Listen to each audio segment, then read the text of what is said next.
What's happening, everybody? Today we're going to finish up the hood on this miter saw station, hook up the dust collection, set up the cabinet doors, put drawers in, and close off this section as much as possible so we can get the best suction possible. Stick around.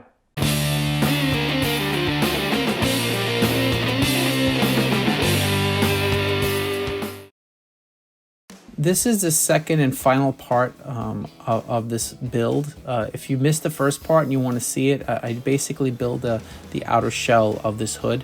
And today we're going to finish it up by putting on doors and a whole bunch of accessories.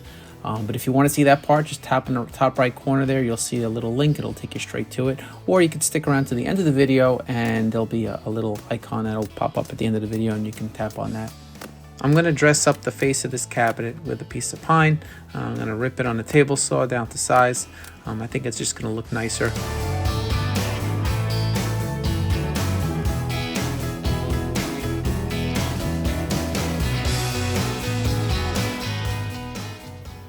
I'm going to close up the front of the hood with dry erase board.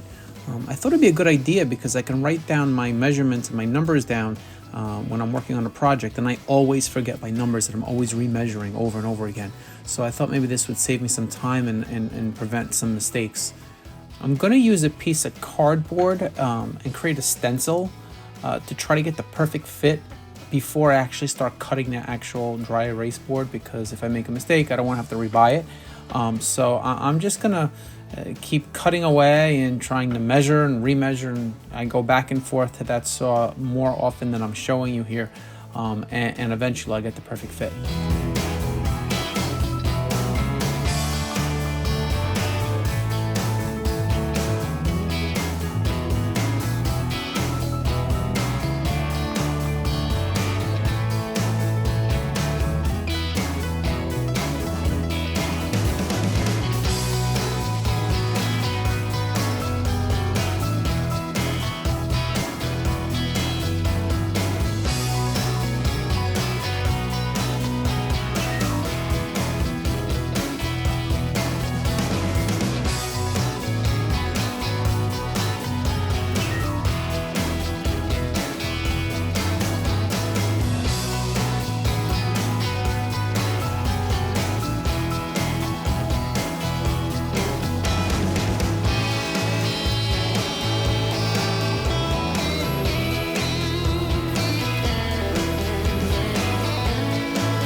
I'm going to make these cabinet doors out of pine.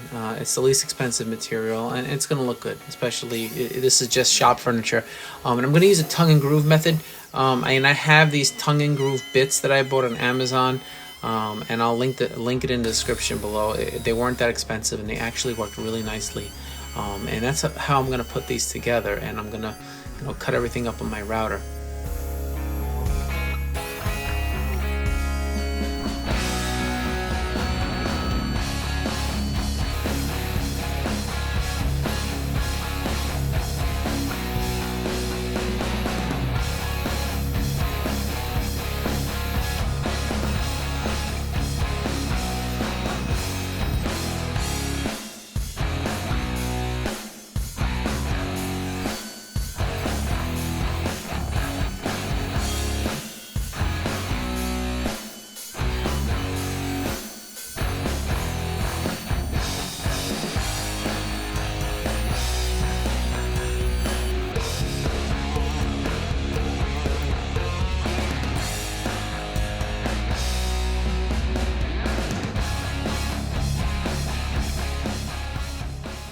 For the inside panel, I'm using 1/4 inch sanded ply, and I'm actually also going to be using that same material for the bottom of the drawers that we're going to build later on.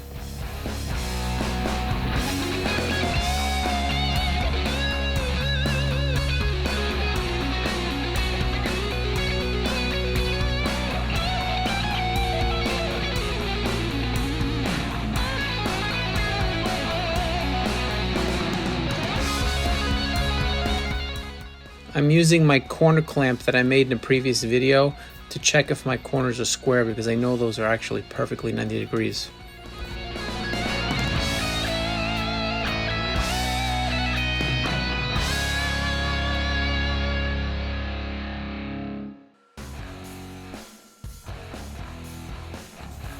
I'm using European hinges. These are full overlay hinges to mount these doors to the cabinet itself. And I actually never used these before, but they were pretty easy. Came with a simple little template. But you're gonna need a Forstner bit for this if you don't have one. It'll give you a nice clean cut. Next, I'm gonna add a chamfer to the edges of both doors, and later on I'm gonna actually add it to the top.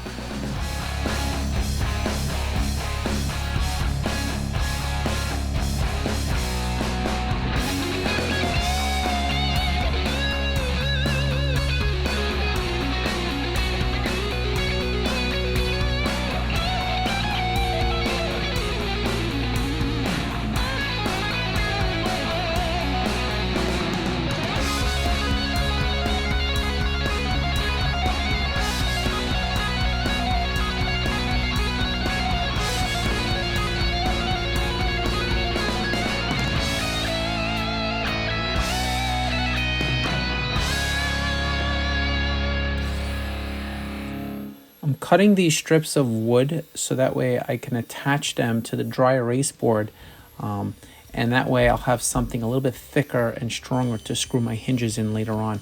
You'll see what I mean in a little while.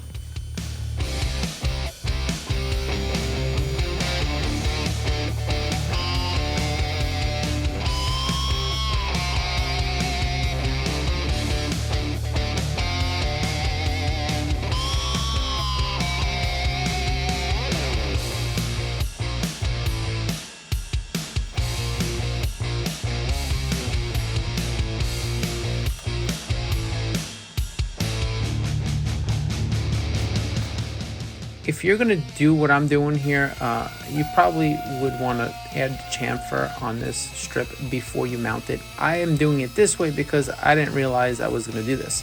I added it onto the cabinet doors, and then I realized that it wouldn't look right if I did do the top as well.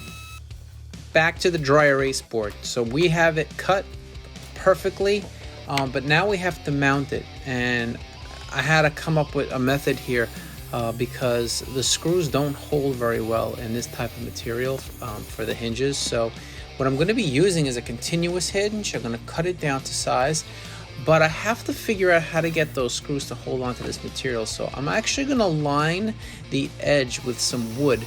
That way when I do screw the hinge, the screw will go through the hinge and through the board and also into the actual wooden strip, so I'll get a stronger hold.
It's a little trick I saw somewhere on YouTube.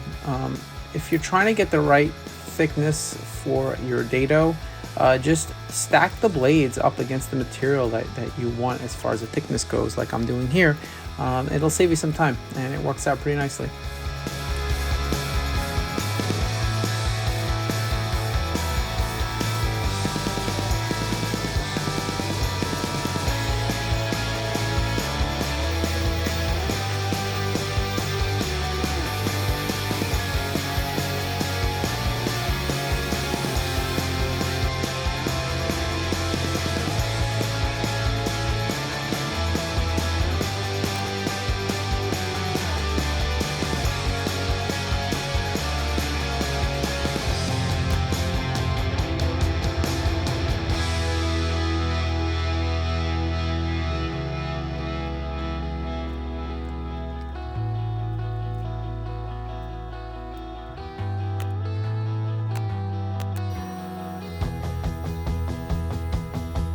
I was gonna buy some handles at the store, but then I decided it'd be cool to make my own. So I just have some scrap wood. I'm gonna cut it down on the table saw, and then I'm just gonna use my router and just kind of shape it and hopefully end up with something cool.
Overall, not too bad.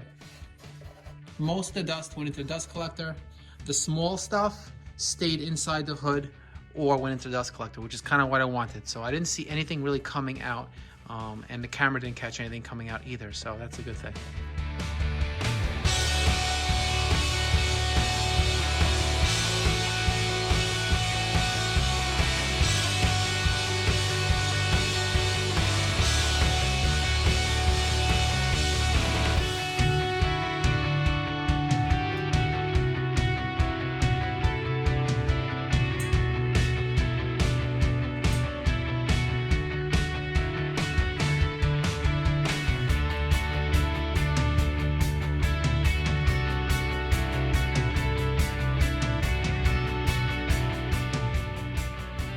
We are finally done. This was a big build. It was a lot of work, but totally worth it. The dust collection is a million times better than it was without this hood. And so if you were thinking about doing something like this, it is worth the work. It will make a noticeable difference in your shop. If you have any questions about this, feel free to put those in the comment section below and I'll get back to you as soon as possible. If you haven't subscribed, please think about doing that. Hit the bell icon, that'll let you know when I post new videos. Feel free to check out my channel page. There's a whole bunch of other projects that I have there for you to check out. And again, like always, have a great day and I will see you next time.